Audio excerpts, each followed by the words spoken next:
chair of the ICJ. Let me also recognize my very good friends who are present in this assembly, my good friend Evan Zogada, Fred Thwok. These were some of my better students, but the bad ones became politicians.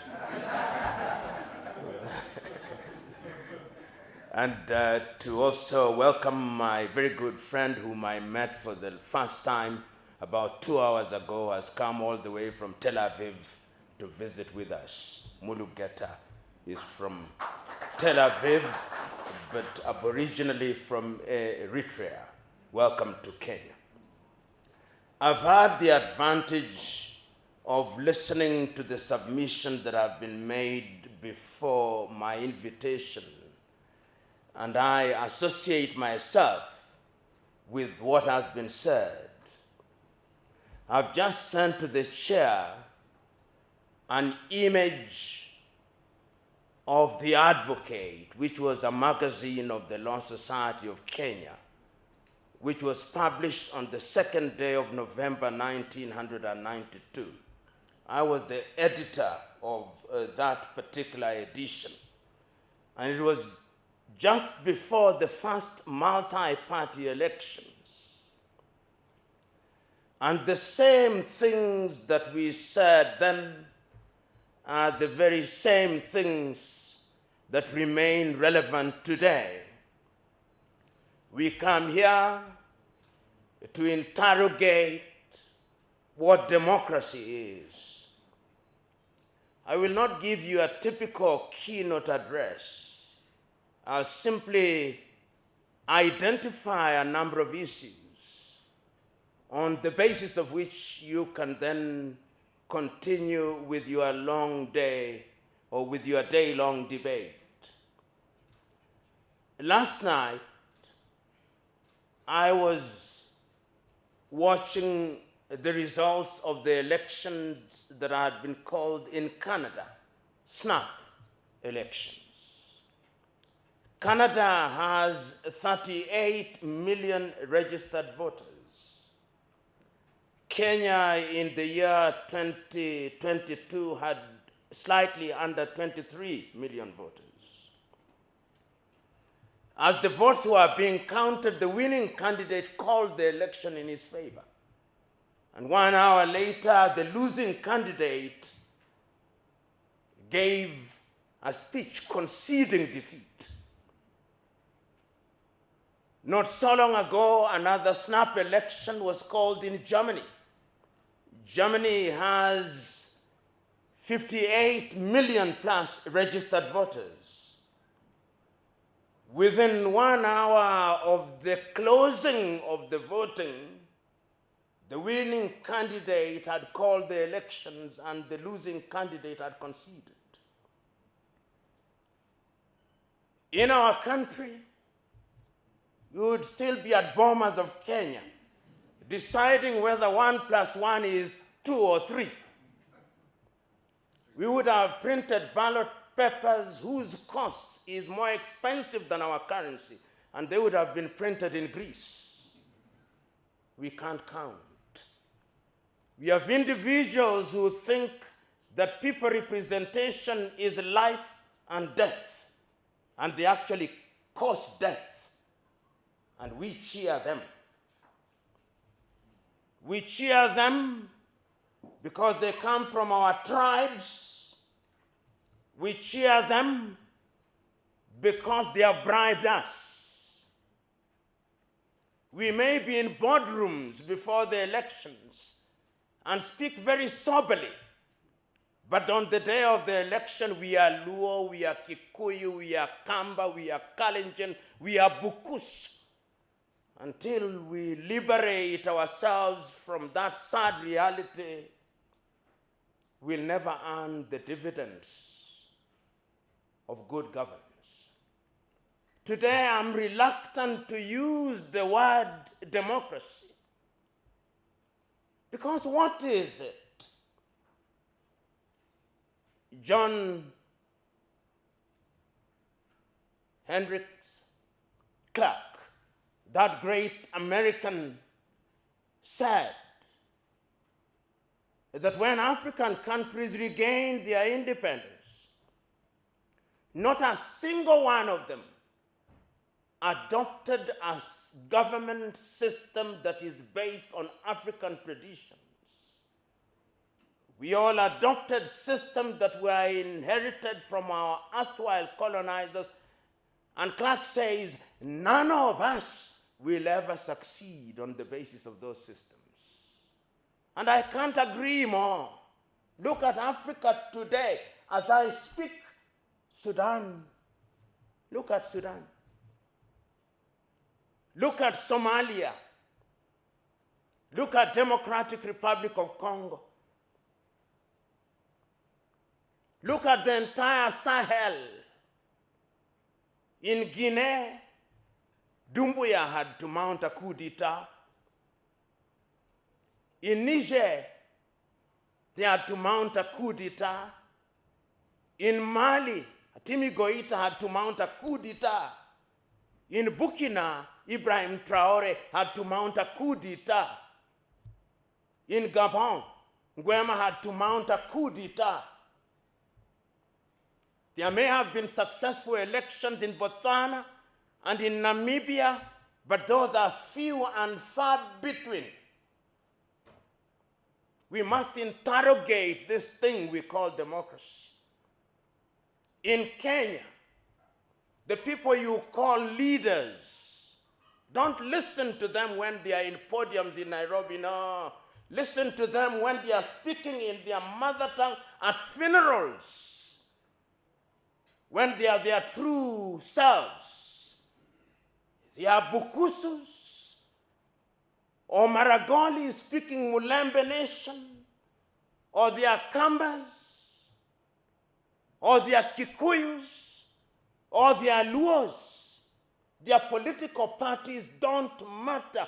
That is why there is not a single presidential candidate that has contested an election after 5 years in the same political party.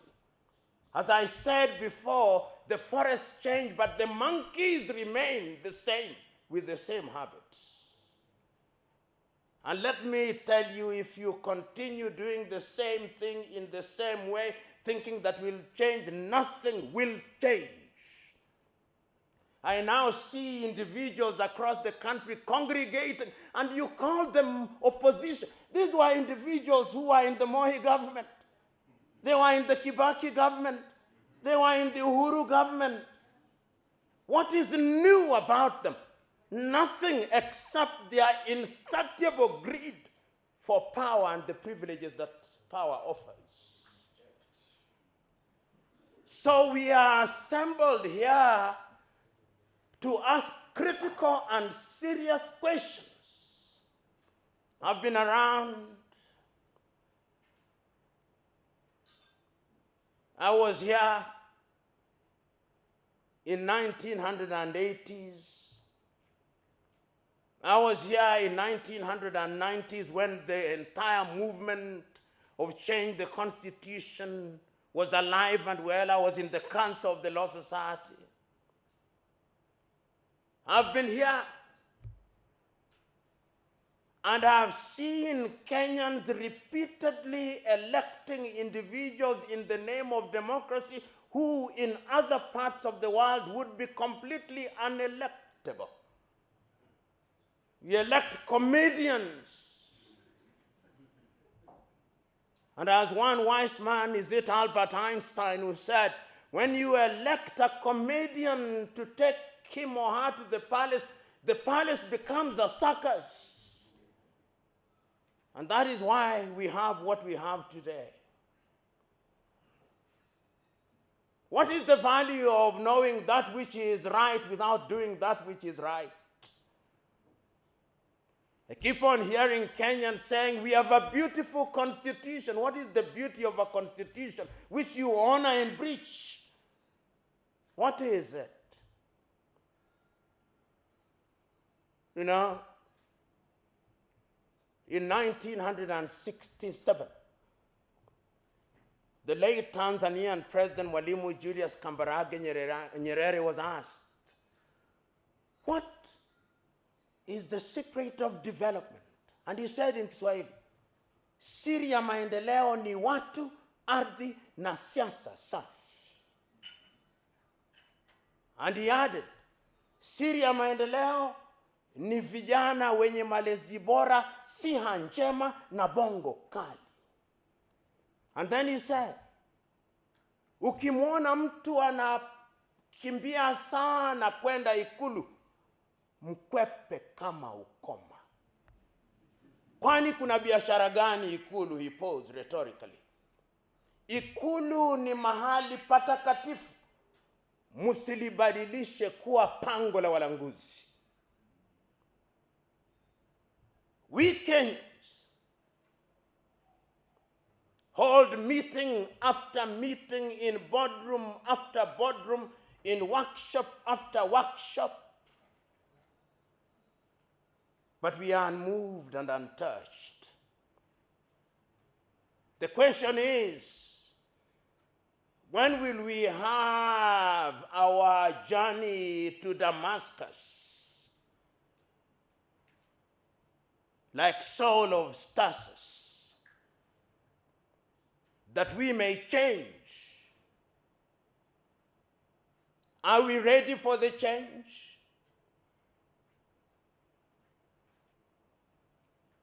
Are we prepared to do that which is right and good because it is right and good? I was involved in the process of making the Constitution jointly with others for 5 years. We produced the Boma's draft. We made many recommendations, some of which were retained in the current Constitution. We said Nairobi should not be a county. You made it into a county. We said we should have no more than 18 counties, between 14 and 18. You created 47 of devolved units, each of which a governor thinks he or she is running a country. The United States of America has only 50 states with a GDP of 23 trillion United States dollars. Nigeria has only 37 states. India 37. China 30 provinces. South Africa 9 provinces. We have 47 counties with 47 governors, 47 deputy governors, 47 speakers, 47 deputy speakers, and you tell me that we are going to grow? When a county raises 400 million in a year and consumes 2 billion in a year, we can't grow. Even if there is divine intervention. We can pray and fast all we want, but nothing is going to change until we change. We have individuals in positions of leadership who do not care. They are unmoved and untouched. You accuse an individual of engaging in corruption. He has a mob around him, escorting him to the offices of the Ethics and Anti-Corruption Commission. And he comes out and gives a press conference. Corruption is the most profitable business in Kenya today. You have individuals whose salaries, even if they lived for 1,000 years and worked for 1,000 years, would not buy them half an acre of land, and they are multi-billionaires. They have never won any lottery, never made any discovery, and we celebrate them as successful men and women, and we elect them to boot.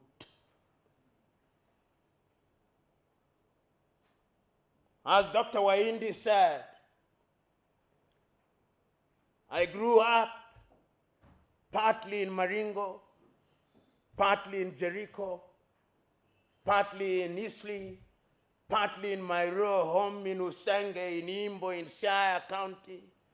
When I was sick, you would go to the dispensary and you would find medication. Today, unless you are suicidal, you don't visit any of those outfits. When our leaders are delivering children, they go to the United States of America. And we are not angry. We are told that our police officers, and is in the public domain, collect 13.3 billion in bribes in a month, and we are not angry.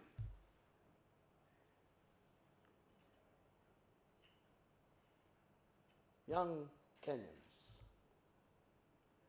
the task is yours. Choose you now. Whether you want to be Kambas and Luos and Luhyas and Kikuyus, or you want to be Kenyans, with the tribe only being for cultural reasons. Samora Moises Machel said, if the new African nation is to thrive, the tribe must die. Not that you cease to identify yourself as such, but it cannot be the basis for decision making. That I'm voting for an individual because he's from my ethnic group, that is the only qualification. That they gave me 200 shillings, that is the justification. We must rethink governance. Today, we have a parliament whose only claim to fame is that they have insatiable appetite for our taxes. Our parliamentarians, relative to our GDP, are the best paid in the world. In the world. They want CDF, not because they want to serve us. Ask each one of them how many companies they have formed, where their drivers and brothers and sisters and house helps are the directors. Ask them. Ask them whether they do not trade with the counties and with the constituencies that they run. Ask the MCA whether that is not true. Ask them how they become multi-millionaires within 2 years of joining public office. Ask them. Ask them why, when the courts have declared CDF to be unconstitutional, why they want to constitutionalize it, whether we like it or not. It is a slush fund. And you know, your typical Kenyan politician thinks that we have the memory of a mosquito and a warthog combined. That is why they don't care about us. The time is now that we must demonstrate that our civic duty not only demands but requires that we make demands of them. This is not the time for cowards who die times without number. Because if you are a coward today, your children and children's children will pay the price of our cowardice. We must speak out and bear the consequences. Yesterday, the 29th day of the month of April in the year 2025, you saw how 6 individuals were killed in cold blood. And nothing will happen to them. That is the tragedy. A culture of lawlessness and impunity has taken root in our country. So when you talk about democracy, what is it? It is not true that we did not know democracy, no. It is not true that democracy came from Greece. That was the Greek definition of democracy. When it came to the United States of America, Abraham Lincoln said of it that it was a government of the people, by the people, and for the people. That was their definition of it. In the year 1235, in amongst the Mande people, they were already having a Mandean charter. At that time, we did not have the Universal Declaration of Human Rights. There were orderly kingdoms in Africa. But the democracy that we are trying to practice is the neo-colonial version that was bequeathed to us by the colonizers. You come to Kenya, we still try to mimic the British. You go to former French colonies, they are trying to mimic the French. You go to former Portuguese colonies, they are trying to mimic the Portuguese. Until the day that we exercise the ghost of mimicry, we are going nowhere. That is why when you go to our parliament, a member of parliament cannot pronounce a word without saying, Mr. Speaker, sir, make your point. Mr. Speaker, sir, cannot be form and part of a speech. And you look at your speaker, he is dressed in wool that was used in medieval Europe, and you think that that is a badge of honor. You go to our courts, you find our judges are equally dressed in things that ought to belong to the Museum of History alongside the spinning wheel. And we think it is a badge of honor. You come to our leaders, they still want to be addressed as His Excellency or the Right Honorable something. Titles that were used in medieval Europe. We must change. And we are only going to change when you, the young generation, my friend Habib, in Kariobangi, and I know that area well. We work there even as I speak. Go out there and speak a different language. When we were growing up in Jericho, it did not matter whether one was Kikuyu. We didn't even know. It's only later that we knew that Kariuki was a Kikuyu name and Wafula was a Luhya name. Today, you see the government advertising a post and they put there John Lukoe, Luhya. John Joroge, Kikuyu. Go out there in Kariobangi and change minds. Those of you who are from Kibera and Katwekera, go out there and change minds. If you are from Kaloleni, go out and change minds. And just don't be in Nairobi, go out there. In Kilifi, let ICJ not be a boardroom arrangement where we speak to ourselves in English. Nendeni mkazungumza na watu kwa Kiswahili na lugha zao za mama. Hilo ndilo jambo ambalo lazima tulitekeleze ikiwa tunataka kulibadilisha taifa hili. Kwa kuwa taifa imepigwa ngeta kwa lugha ya mtaa. Na wahuni tunaowaita viongozi. Na wahuni hawana haya. Siri ya ubinadamu ni kuwa na haya. Watu ambao tunaita viongozi Kenya hawana haya. Wanaua hawana haya. Wanaiba hawana haya. Wakati ni sasa tuwe ni watu ambao tuna haya.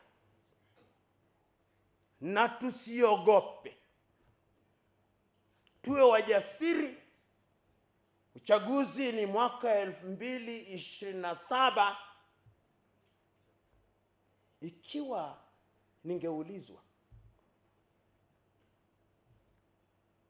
hiki kizazi cha wanasiasa ambao tunaona wakiranda, wakipiora,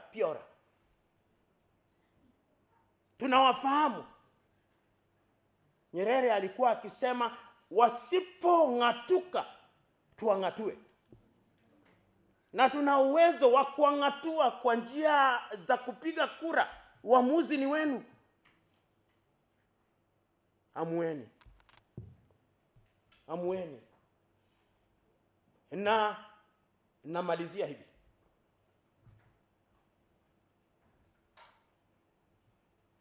Namaliza kwa kumtaja na kutumia mfano aliyoutoa tena Mwalimu Julius Kambarage Nyerere. Hakuna kiongozi katika bara hili ambalo amelishughulikia jambo hili kumpita Mwalimu Nyerere. Akizungumzia mambo ya utawala, alisema tatizo la Mwafrika katika mambo haya ya kura ni kwamba Mwafrika ameleweshwa na kasumba ya ukoloni mambo leo. Na kulewa huko kunatokana na vitu viwili. Ama mpiga kura ni mjinga au ni mpumbavu. Na akasema tena Mwalimu, mjinga akiambiwa ataelewa na atabadilika. Sasa naombeni mwende katika mitaa na kila pembe za nchi hii, mtoe ujinga. Mwambie kila mtu ukabila na udini haitawasaidia. Na pia akasema ya kwamba kuna wapumbavu. Mpumbavu ni mtu ambaye amepumbaa. Hata ukimweleza hasikii. Ni wachache sana wapumbavu. Mkimwona mpumbavu mkwepe kama ukoma. Na mwisho kabisa naenda kule Ugiriki. Wagiriki walipozungumzia mambo haya ya kidemokrasia, na nitaeleza kwa Kiingereza ili na wengine waelewe. The Greeks divided their population, as you famously know, into 3 categories. Idiots. Idiots are individuals who may have gone to school. They have degrees, PhD, they are professors, but they are idiots. They do not make demands of their representatives. When there are potholes on the road, they buy 4-wheel drive cars. When there is insecurity, they hire security firms. Gardewald from Canada, Fargo from the United States, 4GS from the United Kingdom. Those are idiots. They think that they are immune. They are cursed to their countries. Then there are tribalists who think that their security and safety lies with their tribesmen. Wenu ni wenu, they say kwa Kiswahili. Wanasema yours is yours. Mokamba kevindio. Oduadu. Modo wa nyuba. Those are tribalists. Shenu ne shenu murembe. Those are tribalists, and they are a danger to our country. The third category are citizens. The people who look at Kenya and they know that Kenya belongs to us and the generations yet to be born. And they want good roads. They want good schools where you do not know whether you are in CBC or CBE. You never know what we are doing. They want security. They want opportunities for our young men and women. They don't want our young men and women to be exported to Myanmar, to be exported to the Arab world in modern day slavery. Those are citizens. Today, I'm urging you to be citizens of the Republic of Kenya. Because when you are citizens of the Republic of Kenya, you will be good citizens of Africa, East Africa, and good citizens of the continent of Africa, and good citizens of the world. So go out there and do that which is good and right, in the knowledge that we have men and women in positions of authority who do not care and think that they are larger than life, almost as large as death. But remind them that they are lived a Mobutu in the Democratic Republic of Congo. Remind them. Remind them that they are lived a Jean Bedel Bokassa in Central African Republic. Remind them. Remind them that they are lived Bongo in Gabon. Remind them. Remind them that they are lived Jacques-Claude Duvalier in Haiti. Remind them that they are lived Fez al-Assad and Bashar al-Assad in Syria, and they are no more. Remind them. God bless you. Found ballot boxes in Bahati and other places. I immediately complained to my good teacher and friend Aaron Ringera, who was then the director of Kenya Anti-Corruption Commission. If you read my book, I've reproduced both my letter to Ringera and his reply to me. Ultimately, the court declared that one Mr. Mbugu had won the election. We do not know by what margin and what, but he was declared. It taught me one thing. People are not interested in ideas. The electorate has not reached that stage. Today is even worse. There is a friend of mine who in the last election wanted to contest in Game constituency, and he went there thinking he would tell them that the young people told him, no, we know what you want to tell us, just give us money. Another one declared that he wanted to be a candidate, and immediately announced in Nairobi there were over 100 people in his rural home. He renounced and he said, I'm no longer contesting. What we have are kakistocracies, governments by our very worst, kleptocratic kakistocracies. And we can only liberate ourselves from such situation through civic empowerment. Which brings me to your question. You now have a testimony, like I do, that I tried. It is not going to be easy. It may not happen in your lifetime. That is what you must know, that the good things you want may not happen in your lifetime. Your duty is to play your part. That part that you play is your contribution. The contribution you are now making is perhaps much bigger than an MCA and a member of parliament. And you are doing it out of passion and out of love. You are a chemist. You are here out of love and passion for your country. Rebellion is the nature of human beings. We'll always rebel. We'll always seek that which is better and superior. And when I want to be cynical, I said that rebellion started in heaven itself. So who are we? The bug of rebellion will always be with us. And that is why Corazon Aquino, how many of you here remember Corazon Cojuangco Aquino, the lady who was the president of Philippines? He said that when you talk about democracy in an environment where people are enlightened, you are talking about nothing but a confederacy of fools. Democracy or good governance requires a people who understand why they are voting. Today, you go to certain countries, you see that feeling. People may say all they want about Rwanda, but I see that feeling. There's a level of civic awareness. They are not perfect. People may say all they want about Tanzania, but I see something.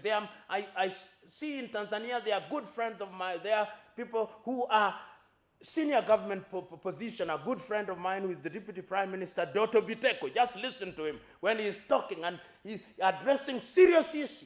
Sobriety. I want you to see, yesterday Mzee Wasira of CCM was responding to our own Martha Karua. I want you to see Wasira's response. How measured it was. No insults. Something happening there. Will we see the fruits of it now? No. In Botswana, you can see something there. In Namibia, we can see something there. So let us always also remember that when we talk about Africa, it's not as if we have lost it all. No. There are things, good things happening in the continent, just as there are good things and bad things happening in Europe. They are now fighting in Ukraine, killing each other. You must never give up. He is asking what I'm doing. What I'm doing, I've been doing since the year 1994. I believe our foundation, which is present in every county in this country, present in 46 African countries, working with young people. He has come. I've never met him until 3 hours ago. He saw the work of our foundation in Tel Aviv, in Israel, and he is from Eritrea, and he's come here to work with us. It means, whether you like us or not, that we are doing something right. Yeah, something that awakens the spirit. And this is why, when I see people, and there are people who have been doing good things, I ended there. My good friend Athuok, Kimel, we have been with Kimel for donkey years. Evans Ogada, and many others who have been doing things. You are all making a contribution. I'm now answering your question. Never despair. In 1947, when Ghana's Kwame Nkrumah was about to join Lincoln University in the United States, he was asked to write a one-page statement of what he wanted to do, and this is what he said: so much to be done, so little time. And that is the reality for all of us. So much to be done, so little time. Make your contribution. And that contribution you make, it is our own Wangare Muta Maathai, who several years gave the story of a hummingbird. And he said the hummingbird only brings a mouthful of water in an attempt to put out the fire. Who knows whether it's just that little mouthful that was necessary to put out the fire. So let us go out there courageous. It is the Chinese, and I think we Africans to say, when you are planning for 1 year, plant rice. When you are planning for 10 years or whatever number of years, plant trees. But when you are planning for a generation, plant ideas in human beings. Make sure that within your own sphere, you create positively individuals who are touched by your word, and never fear people who will be better than you. A good teacher is one who produces pupils and students who are better than him or her. That is what it is. If you are afraid of ideas, then go home and sit and never be seen. And if you think that things are going to be easy, that which is easy is not worth doing. You must bear the consequences. So I have no doubt in my mind that all of you, Ochieng there comes from Mombasa. I'm sure you get frustrated. It can be frustrating, but never give up. Frustrated you will be, but never give. Kime, as I conclude. You know, there was a time I was the director of the Kenya Anti-Corruption Commission. I went into a forum such as this, and somebody asked, what does the Kenya Anti-Corruption do to eliminate corruption? And I told the individual, the Kenya Anti-Corruption Commission, which is the Ethics and Anti-Corruption Commission, has only 200 employees. What is corruption? I asked the individual, are you a Christian? Yes. Do the 10 Commandments say, thou shalt not steal? Yes. Have you stopped stealing? Because that is what corruption is all about. The Bible has not stopped you from stealing. The Hindu Gita has not stopped you from stealing. The Quran has not stopped you from stealing.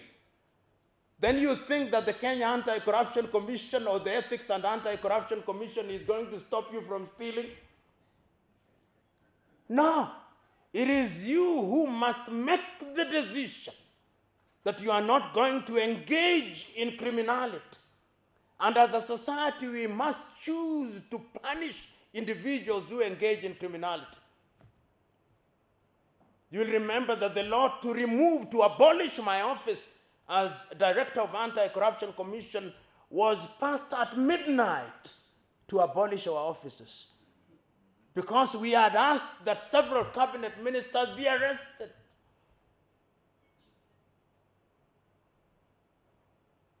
At midnight. The people whom we want arrested, some of them are now governors and ministers. As I speak, I see them, wanajifanya, wanajitapa, wanaomba, wanaenda kanisani tu. Wengi tu.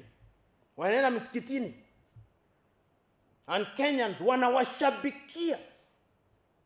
I remember when I was at the anti-corruption one day, one of the thieves whom we had said should be arrested came to the Kenya anti-corruption officers at the Integrity Center, and young people were singing, "Ni mwizi wetu.